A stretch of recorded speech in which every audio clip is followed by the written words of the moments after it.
Good evening, Facebook. Welcome to one of the best nights of your lives, I imagine. My name is Sally Rugg. I'm an activist and an author, and I'm here tonight with the wonderful Jess Scully, who, if you live in Sydney, probably needs no introduction. Jess Scully has a background in creative industries. She's also an elected representative and is currently the Deputy Lord Mayor of the Sydney City Council. Welcome, Jess. Thanks, Sally. Hi. And I'm really excited tonight, not only because we're live on Facebook, but we're here celebrating the release of your brand new book, Glimpses of Utopia. Oh, matching, there we go. Congratulations on getting a book out. Thank you. Thank you so much. How did you possibly get that done? With everything that you have on your plate? Well, it's kind of been one of those things that's been brewing for years, you know, and then these stories that I was gathering up in my head and ideas that I thought were really important, but not getting an airing. And then I had this sort of catalytic moment, which was talking to some young people who had this sense that why bother to think about the future, because even if it's, even if they have an opinion about it, who's listening and who cares? And add that to the sort of growing sense of unease and almost doom that we've been seeing and hearing about over the last few years. I suddenly thought, I have to stop doing this on a one-to-one level, and I have to start seeing how I can tell this same story to a lot of different people. And so that was sort of the push for the book. But in terms of how physically it got done, it was a total rejection of the very idea of work-life balance. It was not healthy. I finished this book while I was pregnant and had a newborn, and my daughter's 10 months old now, and I will probably not have a newborn and be finishing a book at the same time again. But it was, but I'm really, really happy that was part of the story and part of the experience as well, because I think that experience of new motherhood also contributed to the urgency of the story that I want to tell. Yeah, absolutely. But I can also imagine that there would have been moments when you were writing, I don't know, early at morning or late at night, and thinking, this is not a glimpse of utopia right now. There was not much utopian about it, but you know what? I somehow had more time because I was awake all the time. And so a lot of this book was actually written one-handed on an iPhone in the Google Docs app while breastfeeding, which is how you write a first draft, but not how you edit. So yeah, there were some pretty sleepless portions of it. Yeah, I can only imagine. Well, I'm so glad that it's here. It's such a compelling, well-researched read, and it really is. I mean, it does contain glimpses of utopia, but I really found it as like a manifesto for hope.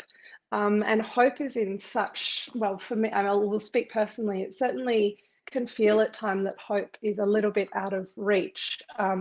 But yeah, I really loved the read. It provided not only like these tangible policy solutions, but I also felt this like a rallying cry to go out and get those solutions. It was brilliant. Can you? I'm so happy. Thank you for that. And I think we all feel the same way at the moment. Like, it's really hard to find hope and feel energized. So I hope it does that. It definitely does. Hey, can you tell me, I mean, full disclosure to everybody watching at home, but Jess and I actually know each other. But for the sake of people who aren't familiar with your work, can you tell me and our viewers, everybody at home, can you tell us a little bit about who you are and how and why you are called to do this kind of, I would describe as sort of like public service, Yeah. I guess I'm someone who's who, I grew up in the western suburbs of Sydney, and I come from a multicultural background in that both of my parents arrived here in the 70s, and they come from very different places to Sydney and to Australia. My dad's from India, my mum's from Chile, and so you know, from day one I had the idea that the world is bigger and more diverse than we necessarily see. And from my experience of growing up in Western Sydney as well, I think I always had that experience that opportunity is not equally distributed across our society or across our cities. And so I've always had an urgency around social inclusion and participation. But for me, the form that's taken is creativity and creative production. And that was never my intention. I wanted to be like a very serious political journalist. That was what I wanted to do when I grew up. And then I got utterly seduced by creativity, design, fashion, music, storytelling of all kinds. And I had this revelation early in my career that maybe it was a political act to turn my focus to changing the way we focus our Australian economy by moving it from an extraction economy to a creative and knowledge economy. And so all of the work that I've done over the years, I feel ties into that mission, which is a mission about saying, you know what, it's a huge act of it's a huge lack of confidence in Australia to think that the most valuable thing we have are a bunch of old rocks and ores and gas reserves. You know, the most valuable resource. And so by extraction, you mean mining, right? I mean mining. Absolutely. Yeah. And so, you know, we have this idea that the most valuable thing we have, we dig out of the ground, blow up out of the ground, and we ship overseas. And that's absolutely not true. Like, you know, the most powerful, useful resource that we have are our people and their ideas and imagination, their creativity, their intelligence, their diversity, their global connections. And so all the work I've done, you know, from like helping start a festival like Vivid Ideas, or running grant programs for creatives like the Qantas Spirit of Youth Awards, or editing magazines, all of it has been about sort of like tipping the scales and elevating the position of creativity in our civic imagination. And then after a while, I realized that cities were a fundamental kind of engine for inclusion or opportunity, or for the way that economy would work. And I got involved in cities, and then eventually had the opportunity to stand for elected office at the City of Sydney. And I was like, that's just the next step for me. So so that's kind of how I ended up doing what I'm doing. Yeah, so a pretty straightforward, easy path, it sounds, you know, political journalism, creative industry, but also, like, it doesn't surprise me, I'm sure it wouldn't surprise anybody, that you've now produced a book, hearing your creative background. Yeah, probably just a matter of time.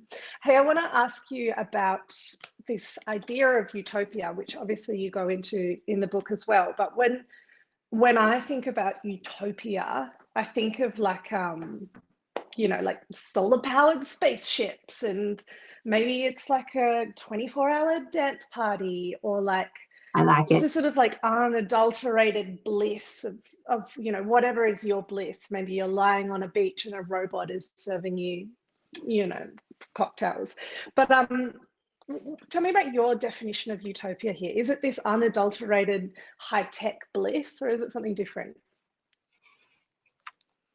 It's probably like a little bit more day-to-day than that, you know. I think, like, from a philosophical perspective, my idea of utopia is this idea that it comes from Aristotle, and it's this idea of eudaimonia, which is human flourishing. And it's this idea that you can both meet your basic human needs, you know, the bottom of Maslow's hierarchy of needs, but that you're also able to meet some of those needs around self-actualization, you know, which are about having relationships and a connection to place and to people, you know, creative and political expression, and feeling needed and like you have a purpose in your life. Because from my experience and the people I know, you know, we feel more human and more connected when we're connected to each other, and when we feel like what we do has purpose. And and meaning. And so for me, like at a personal level, it is achieving eudaimonia. And from what I would like to aspire to as a society is to be a society that aims to enable that human flourishing. And that's really different to being a society that is designed to achieve the highest possible GDP. Like it's a totally different set of metrics that you're measuring yourself against. And when I talk about utopia in the book, I'm not talking about this vision of an alternative world that sort of lands like a spaceship and is like this perfectly realized, I woke up and I was in this beautiful new world. It's more like I'm suggesting to people that there are these little like slivers of possibility all over the world today that could generate that experience of belonging and fulfillment and connection and a more sustainable world. But they don't look like the traditional image of utopia. So we have to learn how to look for them. And that's what the book is trying to do. Yeah, incredible. And is it that far away? These slivers, these glimpses, like are they within our reach? Some things are closer than others, definitely. And I think some things are much more achievable. And the thing is, I think it's sort of like going to be a staged experience, and different parts of the world might need some of these glimpses more than others, or we might need to take some things and adapt them for a local context. You know, it's not like a one size fits all ideology or kind of a prescription for any one place, right? These are all sort of like suggestions. And some of them I think are really easy. Like the stuff that I'm really energized about is around citizen participation and being an active citizen. And how do we change politics by changing who gets to make decisions on our behalf? And I think that is like an easy way to begin, costs almost nothing, and unlocks a greater sense of energy and optimism, but also trust in the political process that's sorely missing. And then there are things that are probably further at the end of that are going to take more time, closer to the end of the spectrum of immediate possibility. And that's exciting stuff like tax reform, which is going to, we've attempted that before. It's pretty exciting. It's pretty exciting. But I think we need to start with that stuff and then end with that other stuff. And, there are some things that are going to be a little bit tougher. Yeah, just on the like participating in the decisions being made about our lives, this sort of civic engagement element. I think that sort of brings us perfectly, if I may say so myself, to the elephant in the room at the moment, which is the coronavirus pandemic. Like the reason I think that you and I are doing this via Zoom across different cities is because we can't be in the same place at the same time because of this pandemic. And obviously, our world has changed overnight. Like our world, yours and mine, Jess, individually, but also the world has changed overnight. And I have like a few things I want to talk to you regarding the pandemic. And I know you write about it. It's all through the book, but just on this engagement with systems and institutions and processes. Like from where I'm sitting during this pandemic, there's this sort of like paradox where we're in a state of disaster here in Victoria. We've had all the national cabinet has been formed. Like there's all these really sort of top-down authoritarian structures are in place. But at the same time, what I'm seeing is this incredible engagement with democracy and with politics. Here in Victoria, we watch people across the city watch the Premier stand up every morning at 11 a.m. and then everyone's discussing various bits of legislature and media reporting. And I just wondered how, like, whether you would share that reflection, but also how you think that this might play out in the future, this sort of lightning bolt of the pandemic and what effect that will have on participation in democracies and elections going forward. I think there's, the experience you're describing is probably something that a lot of people are feeling, like that in a sense, we've been disempowered by a lot of decisions being taken out of our hands. But then, in a sense, a lot of people are creating more local agency by building their own local networks. Like here, you know, on our street, we made a WhatsApp group of all the neighbors, like, and so now we know everybody's names and we talk to each other. And like early in the lockdown, we were like sharing clippings and asking if anyone needed anything from the shops, and like sharing information and talking more locally every day than we'd ever done before. And there was something really reassuring and energizing about that experience. But at the same time, you feel like a lot of power has been taken out of your control, and people's choices are going to be constrained for a long time based on decisions that are made on our behalf now. And I think I have a moment of hesitation, because I feel like this could be the moment where we redesign everything, or it could be the moment where we start to go even further on the wrong path. And this moment of the pandemic, in my mind, has actually just accelerated a whole bunch of things that were already in train. You know, the kind of two twin crises that I talk about in the book are accelerating inequality and climate change, and they're the two undercurrents of the book. And both of those constrain people's choices and reduce what's available to us. They can push us further apart. They can have the most extreme impact on people who are most disadvantaged. And this pandemic has done that. It has sort of pushed us forward. It's been a sort of a quick version of those two very slow-moving crises. And because of that, we're seeing a lot of fault lines and cracks in our current system being exposed, which is a potential opportunity because we can remedy them. And there's this political concept called the Overton Window, which is that window of what is considered acceptable or possible to be, you know, up for discussion. And at the moment, I feel like the Overton window is wide open, and that the range of policy proposals that a government will consider, or that the public would be open to talking about, is much broader than it would be if we were in a business as usual sort of context.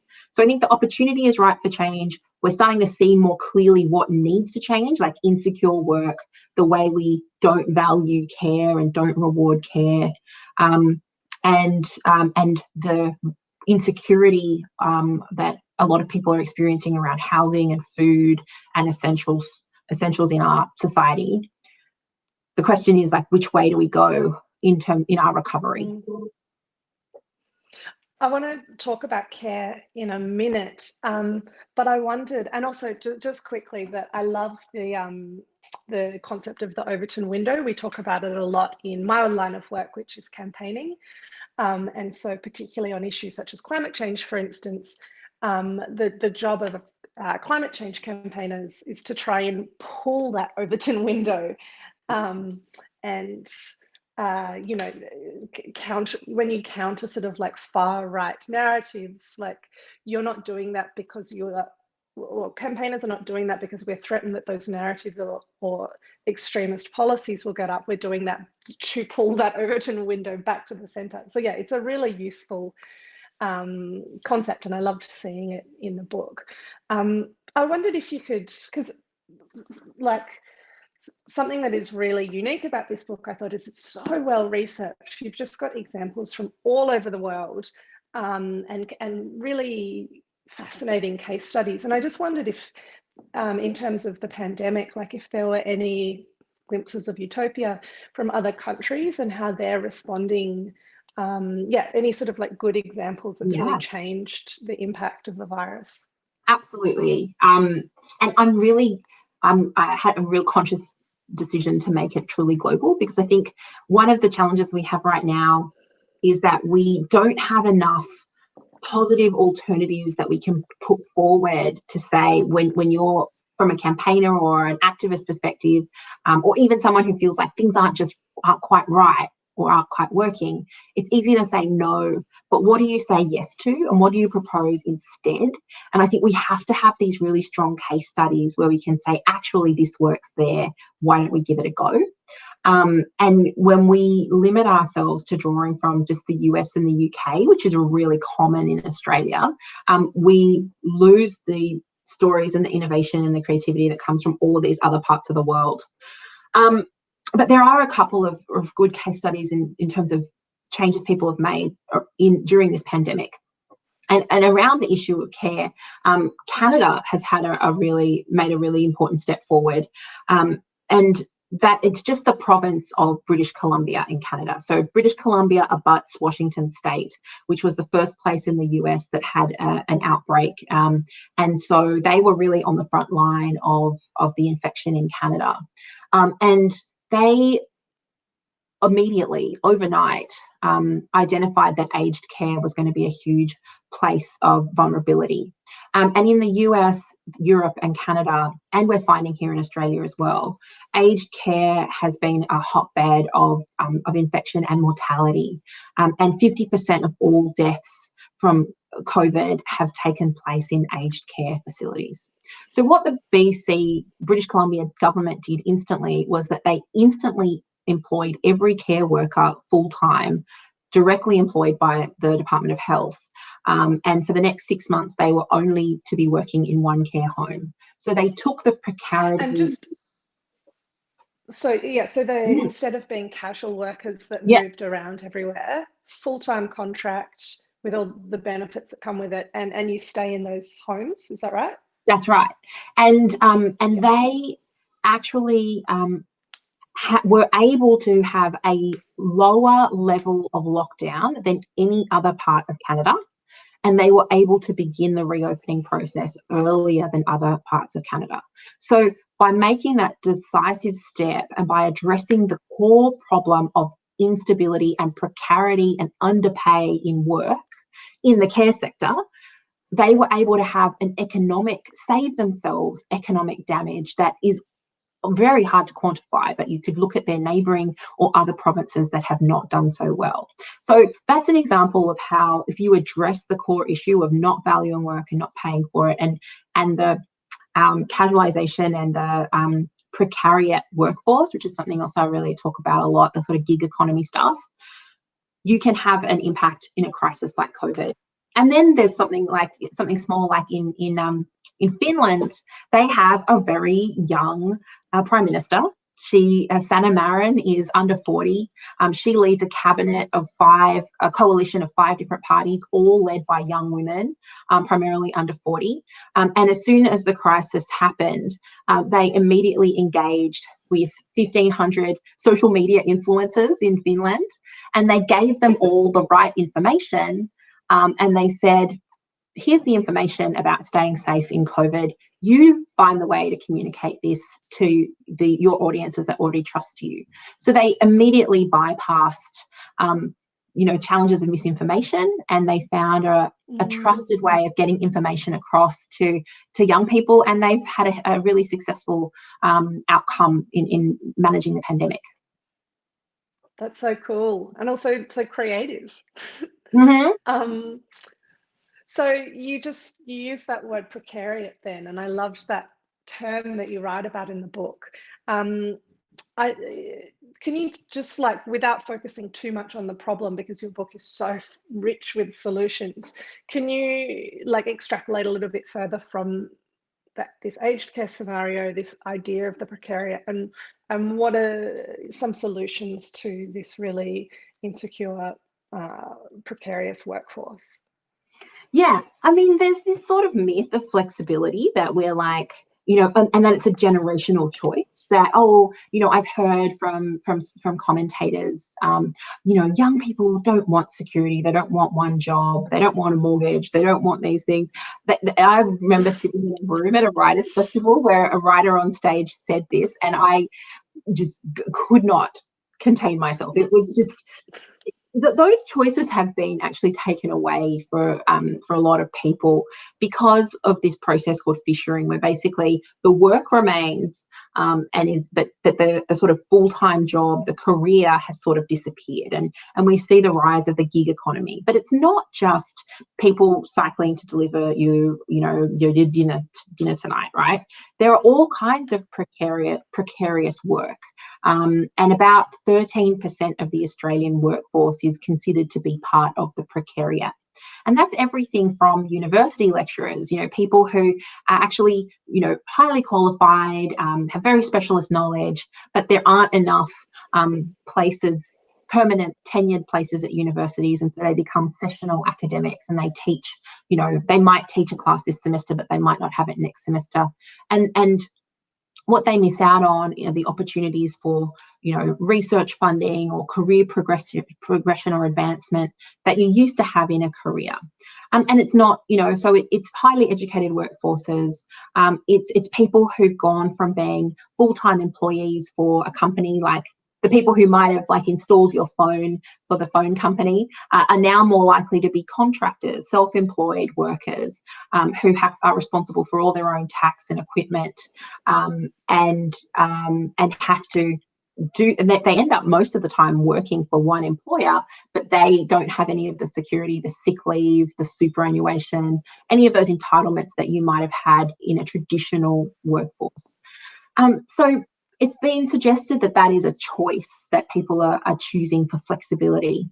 But what we're seeing more and more is that they don't have a full-time version to choose as an alternative, and they're being pushed more into that being the only set of options. But there are alternatives, and there are actually legal challenges as well to some of these constructions. So in one ongoing case, so I'm going to be careful about how I talk about this, where some of those telecommunications workers have actually challenged the fact that, we are sort of employees of that phone company, and so we need to get the same entitlements as them. And then we've also seen the unionisation and the banding together of people who are in all kinds of industries, from sex workers to designers and contractors. Heaps of people in my sector are in that precariat world, through to people who are delivering food. And there's stories from Denmark to Japan to Canada of delivery workers actually unionising and getting rights that they haven't had before. So there's work to do, but there's a little bit of light at the end of the tunnel. That's so great. And Facebook, if you've just joined us, I'm Sally Rugg, and I'm live with Jess Scully. We're chatting about her incredible new book, Glimpses of Utopia, Real Ideas for a Fairer World. If you're a policy wonk, you will love this book. If you are an activist or a campaigner like me, you'll love the book. Or if you're just, if I may say so, if you're just like a bit of a nerd in terms of well, it's really well researched. Yeah, this is a really accessibly nerdy book, and it's really inspiring. Anyway, it's available on Booktopia. But I am going to continue on. You've mentioned, Jess, a couple of times already, this idea of care, and care for each other and care for the earth is ultimately at the core of humanity, but it's also really at the core of your book and the solutions that you put forward, and the glimpses of utopia that you've collated from all over the world. Why are care workers and care industries so unrewarded in our economies and our communities? Yeah, look, I think there's a sort of original sin to our economy. And I should start by saying, when I have this conversation with people, and I'm explaining the book, it's really common to have a version of this conversation where people say, do you know what? Capitalism's worked really well, and it's elevated a lot of people out of poverty, and it has aided the development and the increases in literacy and access to food and all of these sorts of things. That's absolutely true.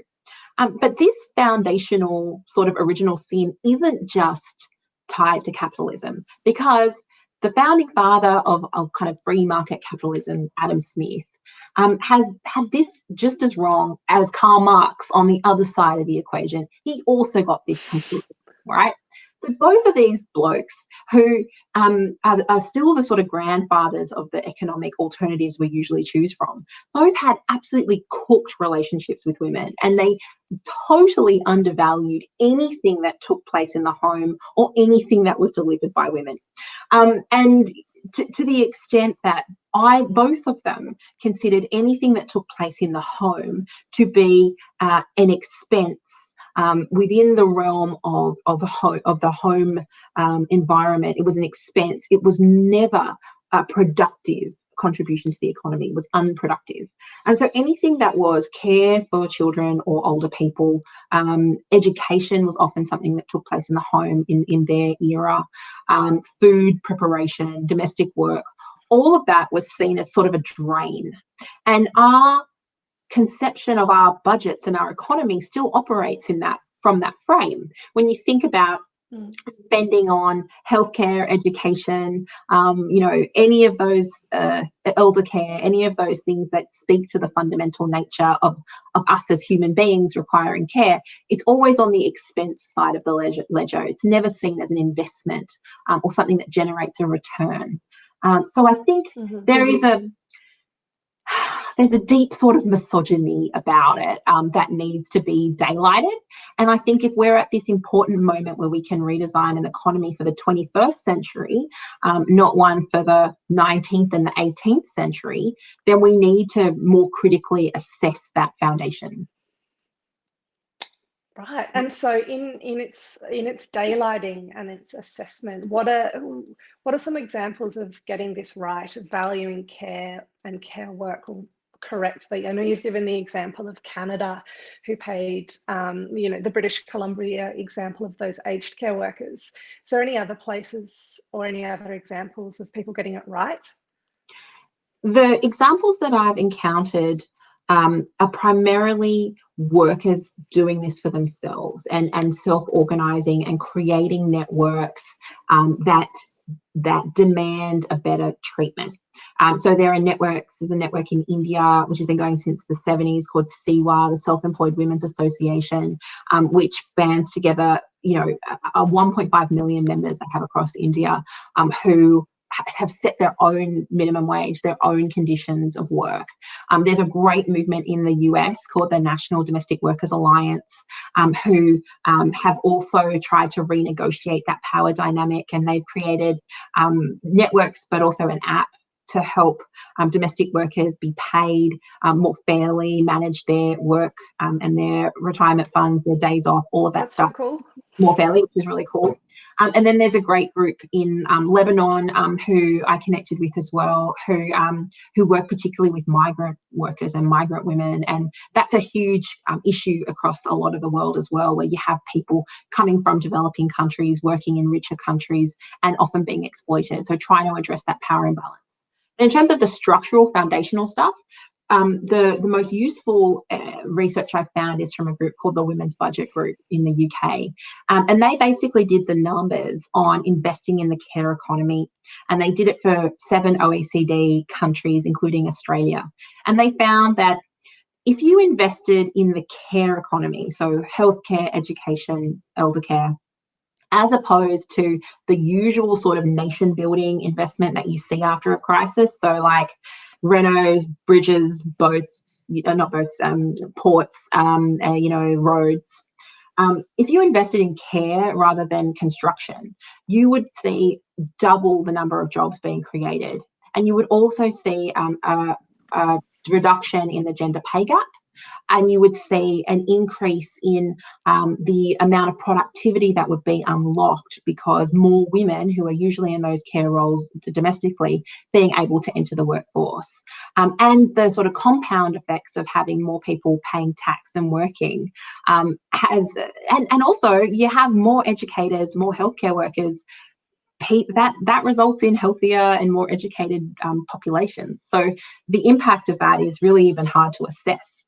But they've done a lot of really great work on that as well. That's incredible. And also, again, it's, I mean, this is throughout the book, but it's like this beautiful glimmer of hope that has stood for me right beside a reminder of just how entrenched misogyny and patriarchy is, and the sort of far-reaching effects.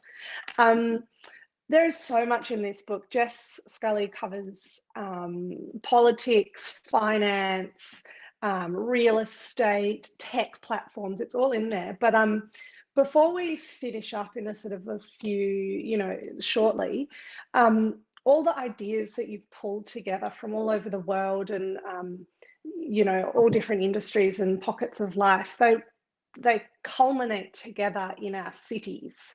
And I wanted to ask, how do you see cities creating futures? Yeah, look, I'm a big city lover, and like you've totally nailed it. Like I really do think that cities and towns too, but places of human creation and connection, I think they're sort of one of our great achievements of civilization. They're these dynamic organisms that aren't controlled necessarily by anyone, but they're greater than the sum of their parts, and they're collaborative, communal constructions.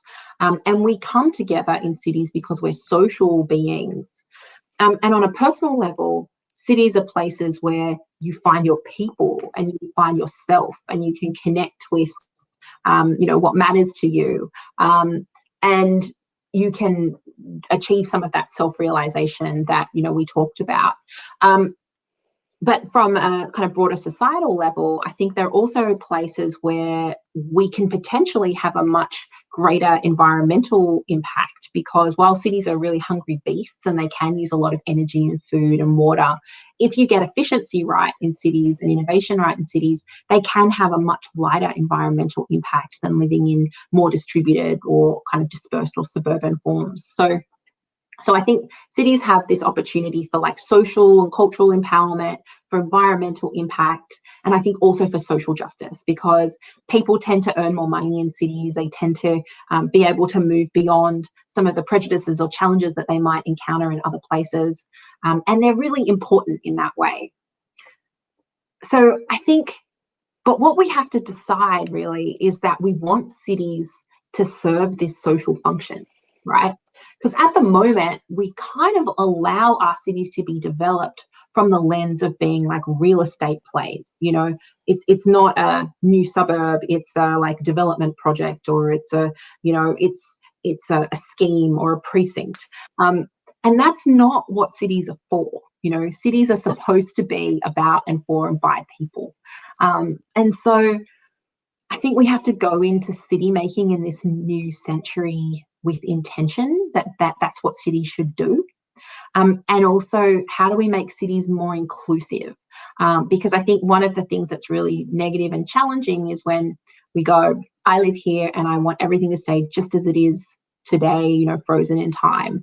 How do we make sure that cities can welcome more people in, and that they can remain affordable for new creative stuff to happen? And to do that, we actually have to challenge some of our most fundamental assumptions, like land, and how does that work and who does it serve?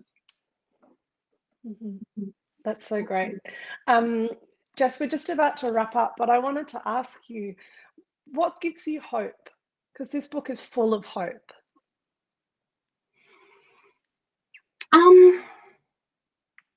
I think people give me hope. And I'm one of those people that I just feel energized by every encounter that I have with people, which is what's been really hard about the pandemic, actually, because you have a more limited range of encounter, and it's harder to have serendipitous encounter and discovery in this sort of very premeditated and scheduled context. But I think every time I connect with someone and have a conversation with them, I get my batteries recharged, and I get to glimpse their perspective for a moment and see a little piece of the picture that I wasn't aware of before.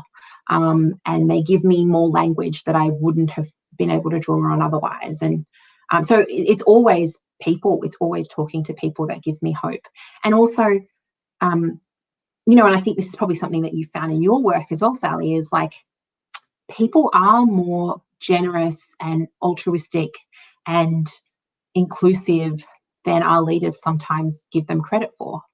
And we have to believe in the goodness of people and give them the information and the opportunity to be generous and forward thinking. And every time I've done that, I've not been disappointed.